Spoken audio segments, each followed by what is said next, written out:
Assalamualaikum warahmatullahi wabarakatuh. Kami dari kelompok 5 yang beranggotakan Nurul Aini dengan NIM 2061276, saya Tika Oktavia Putri dengan NIM 2061214, Putri Dwi Ramadana dengan NIM 2061245, dan Zeni Puspitasari dengan NIM 2061242.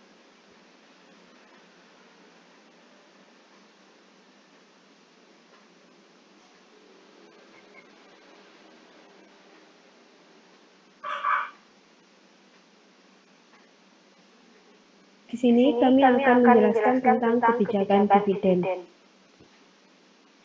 Pengertian dividen. Dividen merupakan proporsi laba atau keuntungan yang dibagikan kepada pemegang saham. Jumlah yang diperoleh sebanding dengan jumlah lembar saham yang dimiliki pemegang saham dan disesuaikan dengan keuntungan yang diperoleh perusahaan.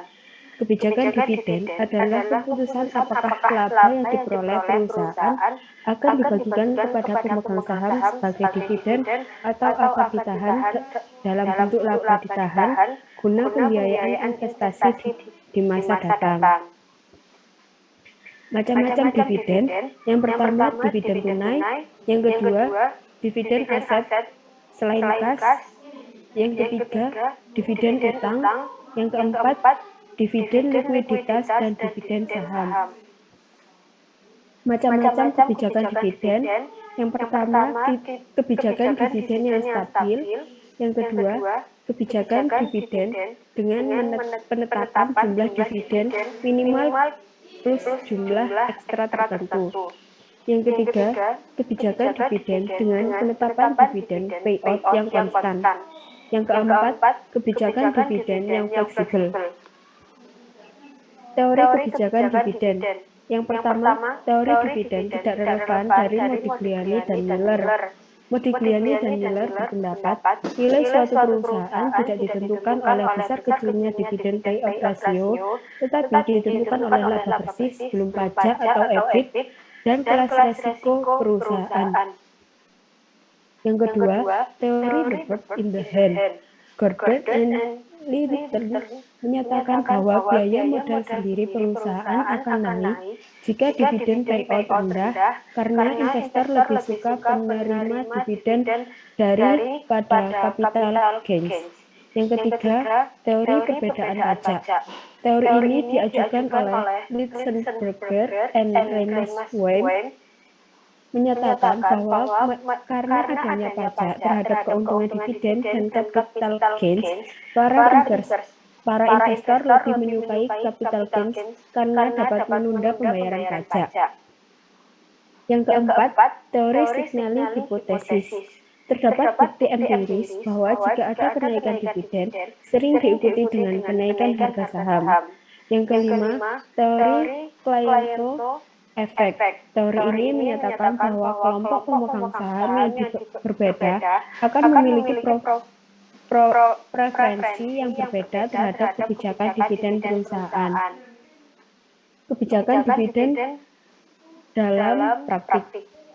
Pada praktiknya, yang menggunakan model residual dividen, di mana dividen ditentukan dengan cara yang pertama mempertimbangkan kesempatan investasi perusahaan, yang kedua mempertimbangkan target struktur modal perusahaan untuk menentukan besarnya modal sendiri yang dibutuhkan untuk investasi, yang ketiga memanfaatkan laba ditahan untuk memenuhi kebutuhan akan modal sendiri tersebut semaksimal mungkin, yang keempat membayar dividen hanya jika ada sisa laba. Faktor-faktor yang mempengaruhi kebijakan dividen, yang pertama, kas atau likuiditas perusahaan, yang kedua, kebutuhan pembayaran utang perusahaan, yang ketiga, tingkat ekspansi yang tinggi, yang keempat, eksibilitas perusahaan di pasar modal, yang kelima, pembatasan dari saham preferen, dan yang keenam, kebutuhan dana untuk investasi. Selanjutnya akan dijelaskan oleh Nurul Aini. Stock repurchase, stock dividen, dan stock split. Stock repurchase sebagai alternatif terhadap pemberian dividen berupa uang tunai atau cash dividend. Perusahaan dapat mendistribusikan pendapatan kepada pemegang saham dengan cara membeli kembali saham perusahaan. Harga stok bpjs pada equilibrium dapat dihitung dengan rumus sebagai berikut, di mana harga stok bpjs equilibrium jumlah saham yang beredar sebelum stok bpjs P, C harga saham saat ini sebelum stok bpjs. Slide selanjutnya. Stok dividen adalah tindakan perusahaan memberikan saham baru sebagai pembayaran dividen. Stok dividen digunakan perusahaan yang ingin atau perusahaan dalam kesulitan keuangan. Masalah yang muncul jika perusahaan tidak membagi dividen tunai, investor bisa salah persepsi terhadap emiten. Akibatnya, harga saham bisa turun, sehingga untuk menghindari efek negatif ini, perusahaan dapat membagi stok dividen sebagai pengganti dividen cash. Stock split. Stock split adalah tindakan perusahaan memecah saham yang beredar menjadi bagian yang lebih kecil. Stock split dilakukan untuk menjaga agar harga saham tetap berada pada optimal price range. Harga saham yang tinggi akan menyulitkan investor untuk membeli saham tersebut sehingga dapat menurunkan permintaan. Slide selanjutnya.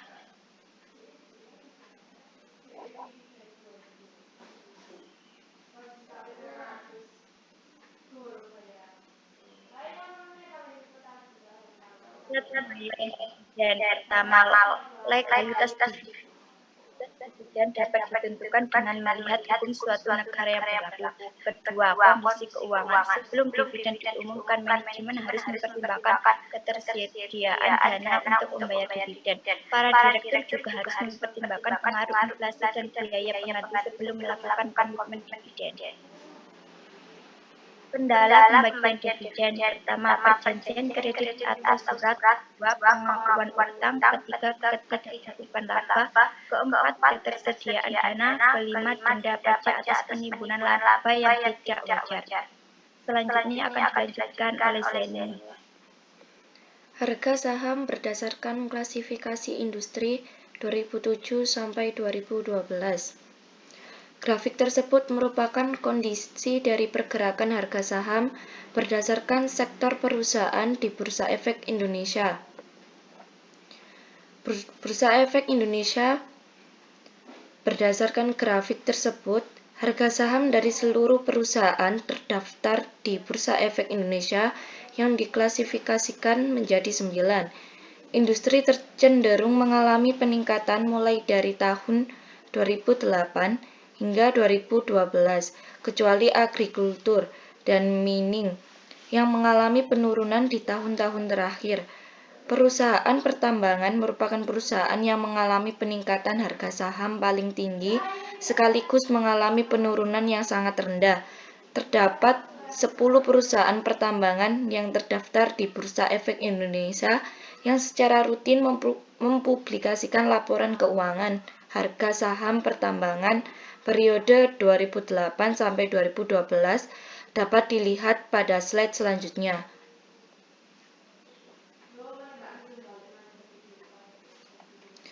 Harga saham pertambangan tahun 2008 sampai 2012.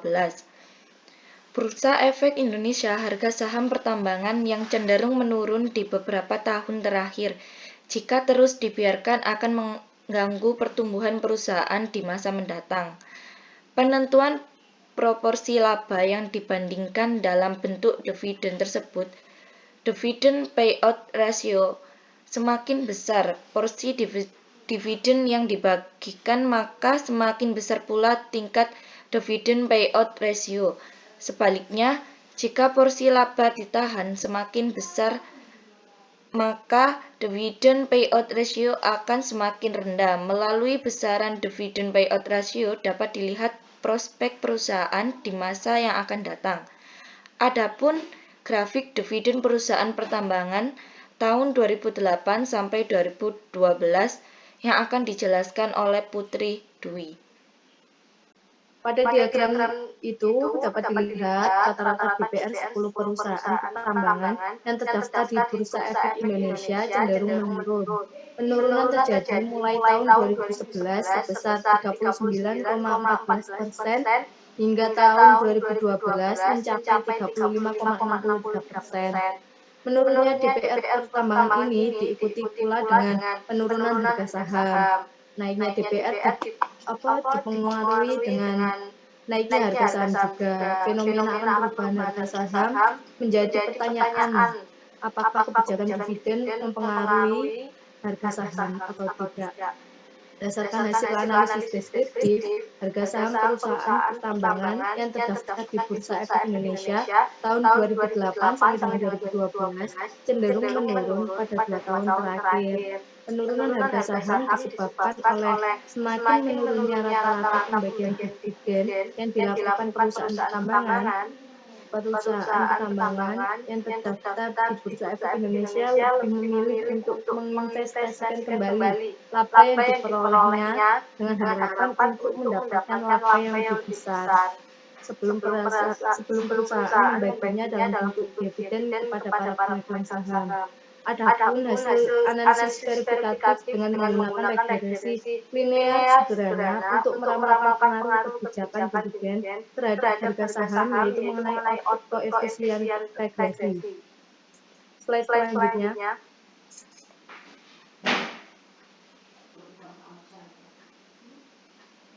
Persamaan rumus tersebut yaitu nilai konstanta 24.729 mengandung arti jika kebijakan dividen tidak mengalami perubahan, maka nilai harga saham sebesar 24.729. Nilai koefisien untuk kebijakan dividen sebesar 49.246.